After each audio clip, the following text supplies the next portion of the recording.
काले खां के चरित्र से एक बात सिद्ध हो जाएगी कि आपके चाहने से ठाकुर जी आपसे प्रेम नहीं करते। ठाकुर जी को आपसे प्रेम हो जाएगा तो आपको ठाकुर जी से प्रेम होगा। आप कथा सुनकर के भजन कर लोगे, भक्ति कर लोगे, श्रद्धा कर लोगे, समर्पण कर लोगे, पर प्रेम तो जब तक वो नहीं चाहेंगे तब तक नहीं होगा। और एक बात कह लें, अगर वो चाह जाएं आपसे प्रेम, तो फिर भले ही चाहे आप कोई भी हो, कैसे भी हो, कुछ भी खाते हो, कुछ भी पीते हो, कहीं भी रहते हो, वो आपको अपना करके ही मानेंगे। उसका प्रमाण है,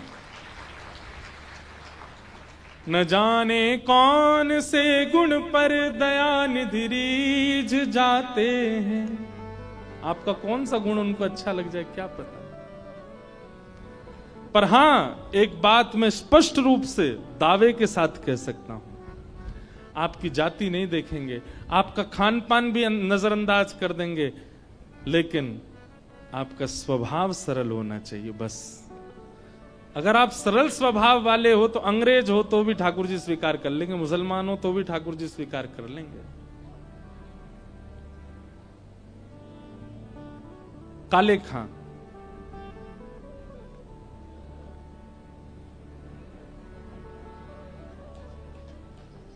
काले खां हमने भी पोज ही दिया, मैंने लोग खींचो तो वो अचानक से आए ना, मैंने कहा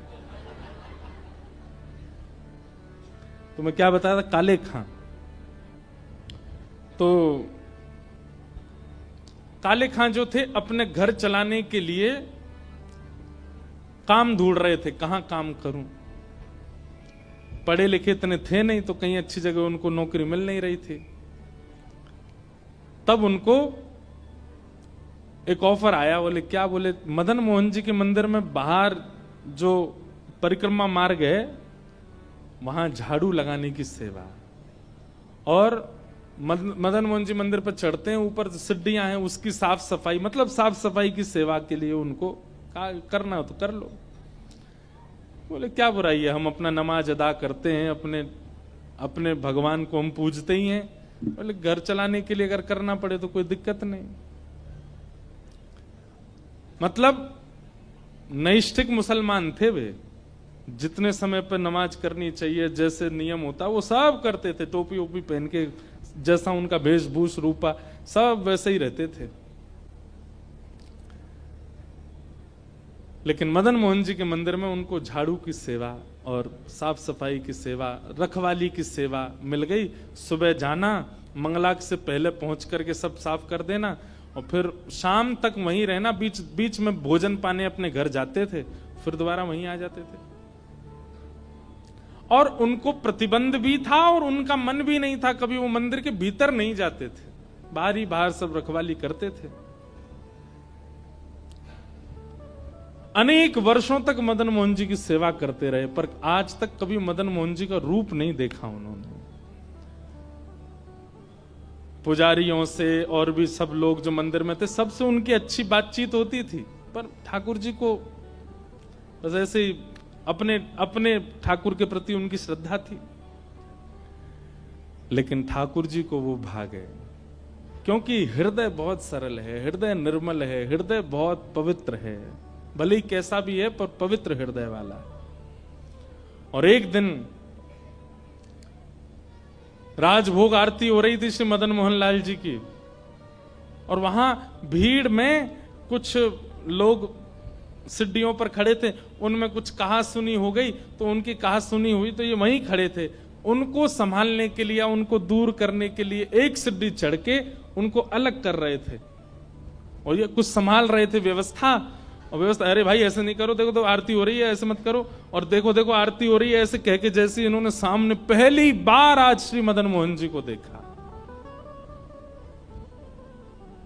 वरहा पीड़म नटवर वपुः कर्णयो कर्णकारम बिभ्रदवासः कनक कपिसं वैजयन्तीं च माला रंध्रान वेणो अधर सुधया पूरयन् गोपवृंदै वृंदारण्यम स्वपदरमणं प्राविशद गीत कीर्ति। लखी जिन लाल की मुस्कान। एक बार जिसने ठाकुर जी की मुस्कान देख ली, हमारे ब्रज में इस भाव को गाया जाता है, लखी जिन लाल की मुस्कान। एक बार जिन्होंने ठाकुर जी की मुस्कान को देख लिया, उसके बाद स्थिति क्या हो जाएगी। हम लोग ठाकुर जी का दर्शन करने जाते हैं, दर्शन करके थोड़ी देर में बाहर आ जाते हैं, इसका मतलब हमने देखे ही नहीं ठाकुर जी। लखी जिन लाल की मुस्कान, तिन्हि बिसरी वेद विधि, जप जोग संगम ध्यान। नेम व्रत आचार पूजा, पाठ गीता ज्ञान। रसिक भगवत द्रगदई, अस एंच के मुख म्यान। लखी जिन लाल की मुस्कान। ठाकुर जी के जो होठ है ना, ऐसे आकृति है ठाकुर जी की, धनुष आकृति के होठ हैं। ये धनुष ही है, ये होठ नहीं है, धनुष है। और जब जब ठाकुर जी मुस्कुराते हैं तब तब समझो ठाकुर जी ने प्रत्यंचा खींचा है। और प्रत्यंचा खींच करके सामने जो दर्शनार्थी खड़ा है उसको अपनी मुस्कान रूपी दंतावली दिखा करके ठाकुर जी मानो जैसे बाण मार देते हैं। और जिस दिन ये मुस्कान रूपी बाण पड़ता है ना, सब भूल जाता है आदमी, फिर किसी स्थिति में रह नहीं पाता। हम में अभी तक वो बाण पड़ो ही नहीं है, हमने ठाकुर जी की मुस्कान का वो बाण अभी तक पाया नहीं है। और ठाकुर जी ने, इतने सारे दर्शनार्थी खड़े थे, लेकिन बहुत दिनों से ठाकुर जी प्रत्यंचा चढ़ाए खड़े, सामने ही नहीं आ रहा था काले खां। और आज जैसे ही वो विवाद अपवाद हुआ नहीं था, ठाकुर जी ने ही करवाया था। आरती में कौन लड़ता है भाई, आरती में सबका ध्यान ठाकुर जी पे होता, वो लड़ने लगे, अरे हटो ऐसे लड़ते हैं, आरती हो रही है देखो। और जैसे ही सामने देखा, आहा, एंच के मुख म्यान। ठाकुर जी ने अपने होठ रूपी धनुष बाण से मुस्कान रूपी प्रत्यंचा खींच करके और दंतावली बाण जैसे ही मारा, मुस्कान देख करके काले खां खड़ा रह गया, पलक झपकना भूल गया। नेत्रों से आंसू क्यों गिर रहे हैं उसको नहीं पता है, उसके रोंगटे क्यों खड़े हो रहे हैं उसको नहीं पता है। जैसे जैसे हमारे ब्रज में एक बात कहें, भैया सांप के डसे को तो मंत्र है, पर सांवरे के डसे को कोई मंत्र नहीं है। सांप के डसे को तो जहर उतारो जा सके, पर जा कोई सांवरो डस दे वाकू कोई मंत्र नहीं लगे। जैसे सांप का डसा जो होता है ना, कभी कभी गूंगा हो जाता, वो बोल नहीं पाता, ऐसे काले खां हो गए। वो अगल बगल वाले लोगों को देख रहे हैं, नेत्रों से आंसू गिर रहे हैं, और उनसे कुछ कहना चाहते हैं कि मुझे क्या हो रहा है, क्योंकि कभी आज तक ऐसा कभी अनुभव हुआ ही नहीं। ना उन्होंने कोई जग किया, ना कोई जप किया, ना कोई तप किया, ना कभी तिलक लगाया, कुछ नहीं किया था। और बस पूछ नहीं पा रहे, अगल बगल वाले को हिला करके बुलाते हैं, सामने हाँ क्या बात है, तो बस रोते हैं, कुछ बोल ही नहीं पाते। क्या हो गया है मुझे नहीं पता। दर्शन पूरे हुए, कपाट जैसे बंद हुए, व्याकुल हो गया चित्त, जैसे किसी व्यक्ति को प्यास लगी हो और पानी दिखा करके दूर कर दिया जाए तो बेचैनी जैसी होती, वैसी बेचैनी हो गई। आज काले खां भोजन करने घर नहीं गए, बस दूर कोने में बैठे हैं और प्रतीक्षा कर रहे हैं, मुझे हुआ क्या है। नमाज का समय हो गया, लेकिन नमाज पढ़ने भी नहीं गए। और संध्या में जैसे दर्शन पुनः खुले, डरते डरते जा रहे हैं, कभी चढ़े नहीं है सिड्डी पर, और आज फिर से 2 सिड्डी ऊपर चढ़ के फिर से जैसे ही देखा, फिर से वही स्थिति हो गई। अब तो ऐसी स्थिति हो गई कि जैसे जल बिन मछली, वैसे दर्शन बिन काले खां होने लगे। शाम को दर्शन पूरे हो जाते हैं तो काले खां अपने घर की ओर एक एक पग बढ़ाता है, उसको इतना भारी लगता है, सूर्य से प्रार्थना करता है, जल्दी प्रकट हो जाओ ना, मैं सुबह फिर आऊं, फिर मदन मोहन को देखूं। अरे पागल, अरे पगला काले खां, तेने 30 साल निकाल दिए सेवा में, कभी देखा क्यों नहीं इनको। ऐसी स्थिति काले खां की हो गई। लेकिन भैया, एक तो इत्र की सुगंधी और दूसरा प्रेम, ये छुपाए नहीं छुपते, ये प्रकट हो ही जाते। आपकी चाल ढाल और मुख की आकृति से लोगों को पता चलने लगता है कि ये प्रेमी हो गया है। आप कहोगे मैंने तो किसी से कहा नहीं, है फैल किस रही है बात। इत्र की सुगंधी को चाहे तुम कितनी सॉल ढक लेना, ऊपर कितनी रजाइयां डाल लेना, वो निकल ही आती है बाहर। ऐसी प्रेम है, उसको कितना भी ढकने का प्रयास करो वो दिख ही जाता है।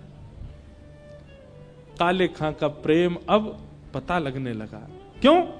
नमाज पढ़ने जाते नहीं है, अपने जो क्रम होते हैं वो करते नहीं है, घर में भी कभी कुछ ऐसी वार्ता कभी कुछ करते नहीं पत्नी से, बस पूरे दिन मंदिर जाना। अब तो भोजन बंधवा के ले जाते हैं, वहीं पाते हैं, आते ही नहीं दोपहर में घर। सब जगह से मन हटने लगा काले खां का। धीमे धीमे पत्नी को पता लगा कि ये हो क्या रहा है। उसको पहले तो लगा कोई और इनको मिल गई है, पर उसको क्या पता मिल नहीं गई है, मिल गया है, श्याम सुंदर मिल गया है। पीछा करने लगी, पीछे से जाके देखती है किससे मिलने जाते मैं देखूं तो। या आप शाम को घर भी नहीं आते तो रात में भी आते हैं, आके बिना बात किए सो जाते। सुबह और तो जल्दी उठते थे, अब तो बिल्कुल रात में, आधी रात में ही भाग जाते हैं।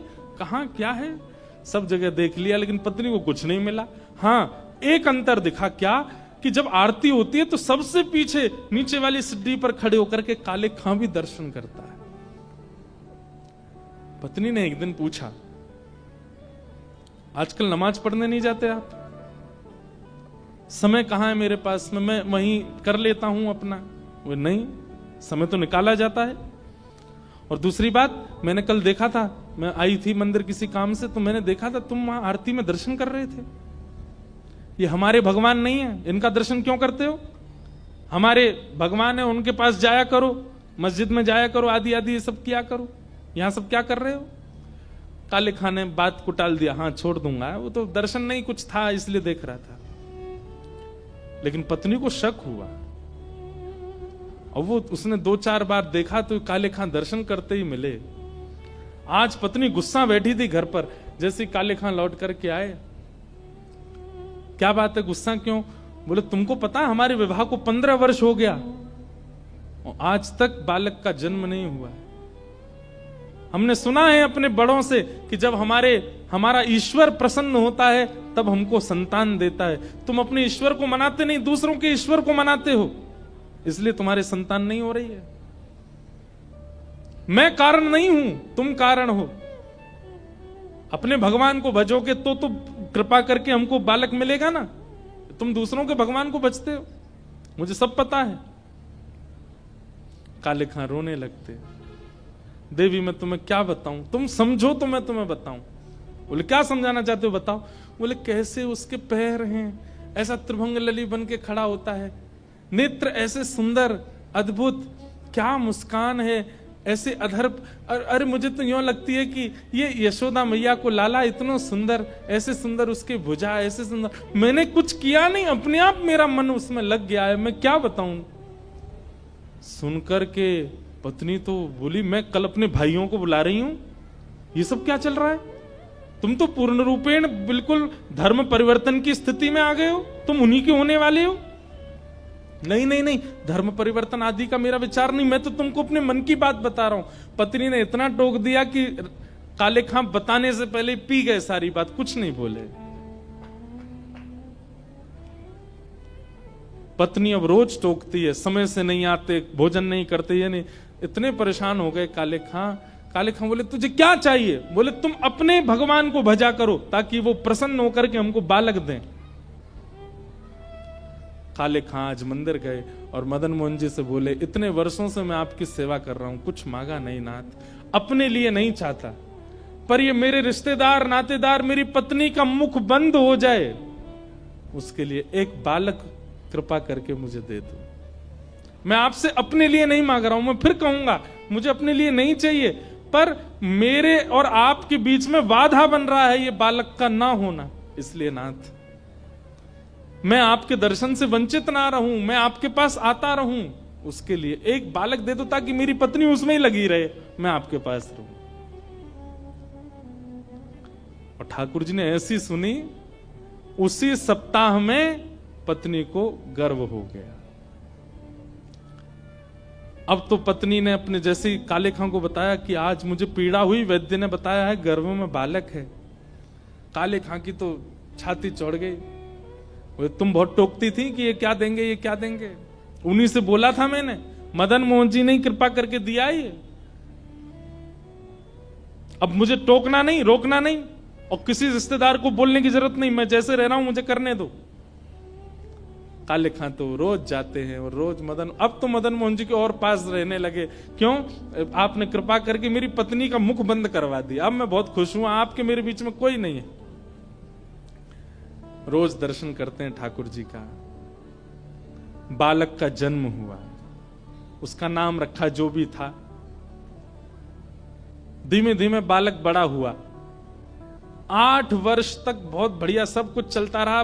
मदन मोहन जी भी खूब प्रेम देते हैं, जो जो मांगता है रसखान वो हो जाता है। कभी रसखान के मन में होता है कि मैं प्रसाद पुजारी जी से तो मांग नहीं सकता, कोई दर्शनार्थी निकल रहा हो और ठाकुर जी ऐसी कोई कृपा करना उसके हाथ से प्रसाद गिर जाए, और वो नीचे जब गिरे तो मैं कहूंगा अरे नीचे गिरा हुआ क्या लोगे, वो चला जाए, उसको बीन के मैं पालूं। कभी आपकी इत्र की प्रसादी मिल जाए, कभी कुछ, इस प्रकार से वो भावना करता और ठाकुर जी कैसे ना कैसे पूरी कर देते काले खां की। लेकिन ठाकुर जी का नियम है, बहुत दिनों तक सब अनुकूल अनुकूल चलने देते नहीं है। बिना कौतुक किए, बिना खेल किए तो इनका मन नहीं लगता। और एक दिन ठाकुर जी ने खेल किया। क्या खेल किया? इनका बेटा 8 वर्ष का था, वो यमुना जी के तट पर खेल रहा था, नदी के तट पर खेल रहा था अपने मित्रों के साथ। तभी एक काले नाग ने उसको डस दिया और नीला पड़ गया और उसकी मृत्यु हो गई, बेटे की मृत्यु हो गई। बच्चे दौड़े दौड़े उसकी पत्नी को बुला करके लाए, तुम्हारे बेटे को काले सांप ने डस दिया। वो बालक को लेकर के ओझा के पास गई, झाड़ा करने वालों के पास गई, सबने उसको मृतक घोषित कर दिया। किसी बालक से कहा था इसके पिता को बुला के लाओ, मदन मोहन मंदिर में सेवा करते हैं, वो उनसे कह के आओ कि बालक को ऐसे ऐसे विष लगा है। बालक जब बताने आया तब ये आरती दर्शन कर रहे थे मदन मोहन जी का। तभी एक बालक ने कहा, बोले अरे काले चाचा, आपके पुत्र को सांप ने काट लिया। वो समाचार सुनकर के काले खां देख रहे थे मदन मोहन जी को, समाचार सुना कि आपके पुत्र को काले सर्प ने डस दिया। आंखों से आंसू निकले और मुख पर बड़ी मुस्कान। बोले वाह कन्हैया, मैं इसी चीज से डर रहा था कि इतने दिन हो गए कोई कौतुक नहीं हो रहा मेरे साथ। मुझे क्या पता था कौतुक के रूप में इतनी बड़ी लीला कर दोगे आप, ये क्या कर दिया आपने। दर्शन करके और बालक को बोला तुम जाओ मैं आता हूं। बालक ने जाकर के उनकी पत्नी को बता दिया। बोले वो तो कह रहे हैं मैं आ रहा हूं थोड़ी देर में। बोले कैसा पिता है, अपने बालक की मृत्यु खबर सुनकर के भी अभी कहता है कि मैं आ रहा हूं। अपने मृतक बालक को लेकर के पत्नी मदन मोहन जी की देहली पे ही पहुंच गई और जाकर के उसको पटक दिया। काले खां ने कहा तुम यहां सब क्यों करने आई हो तमाशा, इसको ले जाओ घर पे, मैं आ रहा हूं ना। बोले तुम पिता हो सच में, तुम्हारे नेत्रों में अश्रु नहीं, तुम्हारे मन में कोई भाव नहीं, तुमको पता चला कि तुम्हारा बालक मर गया, तुम कहते हो मैं आ रहा हूं। ये दूसरों का भगवान तुमको इतना प्रिय लगने लगा कि इसके आगे अपने पुत्र की मृत्यु भी तुमको बेचैन नहीं करती है। और हां, तुमने ही कहा था ना कि ये मदन मोहन जी ने दिया है, ये बालक हमको मदन मोहन जी ने दिया है ना। मैं आज वचन देती हूं अपने बालक सहित तुम्हारे साथ इनकी भक्ति करूंगी, अगर मेरा बालक इन्होंने जीवित कर दिया तो। अगर इन्होंने दिया है तो जीवित करे। ताली क्यों बजाई आपने, अभी कुछ हुआ तो है नहीं। वो तो चुनौती दे रही है अपने पति को। आहा, काले खां तो अब भक्ति की परीक्षा हो रही है। आहा, काले खां मदन मोहन जी के आगे खड़े, बोले नाथ, जीवन में दूसरी बार है कि मैं आपसे कुछ मांग रहा हूं। पहली बार भी मांगा था, इसलिए मांगा था ताकि आपके मेरे बीच में कोई ना आवे। और अब भी इसीलिए मांग रहा हूं कि आपके मेरे बीच में कोई और ना आवे। और तब काले खां ने एक उर्दू भाषा, उनकी उर्दू ही थी, उसमें एक पंक्ति गाई अपने ठाकुर के आगे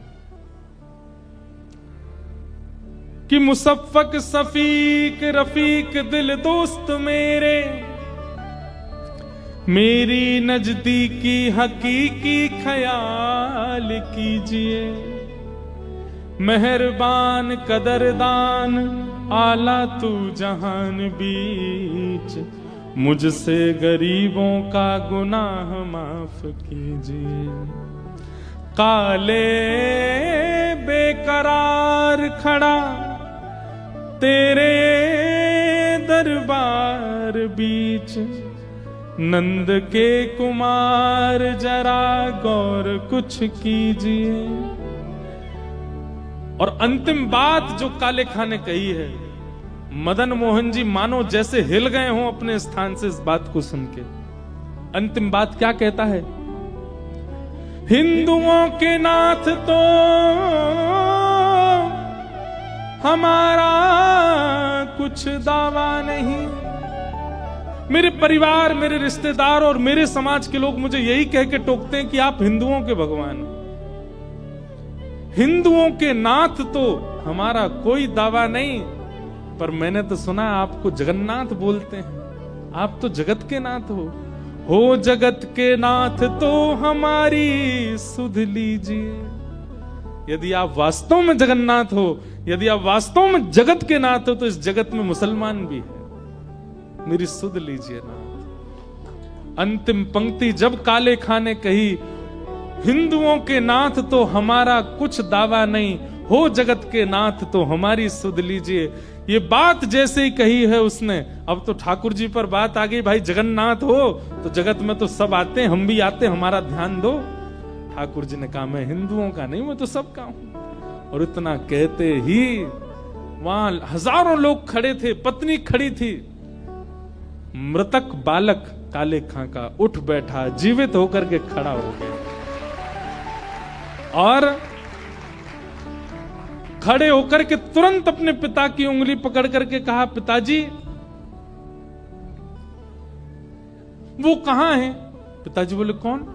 एक सांवरा सा बालक मेरे साथ खेल रहा था नदी के तट पर, बहुत सुंदर था, बड़े मनोहर उसके मुखमंडल थे, बहुत अच्छे अच्छे नेत्र थे।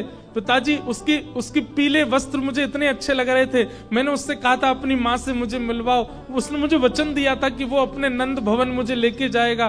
पिताजी उसके बाद पता नहीं मुझे नींद आ गई, मैं कहां चला गया मुझे नहीं पता, वो बालक कहां है पिताजी? काले खां ने उसकी मां की ओर देखा तो मां अचंभित खड़ी है, नेत्रों में आंसू। वो सारे रिश्तेदार खड़े थे और उसके जो मित्र आदि थे जो नमाज पढ़ने जाते, वो भी सब वहीं खड़े थे। काले खां ने अपने बालक को गोद में लिया और दो दोहरी ऊपर चढ़ के, दो सीढ़ियां चढ़ के मदन मोहन जी की ओर दिखा के कहा, क्या यही बालक था, यही पोशाक थी? जैसे ही बालक ने मदन मोहन जी को देखा, हाँ पिताजी यही बालक था, यही पोशाक थी, यही मेरे साथ खेलने आए थे। और उस दिन काले खां ने परिवार सहित श्री मदन मोहन जी के चरणों को प्राप्त किया। सब परिवार सहित ठाकुर जी के हो गए। तब से लेके आज तक मदन मोहन जी में आरती होती है तो आरती के बाद सब जय जयकार करते हैं। जय जयकार के बाद आज भी करौली के लोग दो वाक्य गाते हैं। क्या? कारे के बेटा को जब कारे ने खायो, क्या?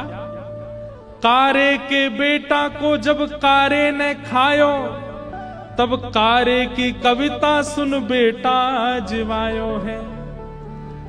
काले के बेटा को जब काले ने खाया, तब काले की कविता से उसके बेटे को जिवाने वाले, हे मदन मोहन लाल तुम्हारी जय हो, तुम्हारी जय हो, तुम्हारी जय हो, बोलो मदन मोहन लाल की जय। ऐसे प्यारे श्री मदन मोहन लाल जी हुए जिनकी कृपा से काले पर कृपा हुई और उनके लाला जीवित हुए।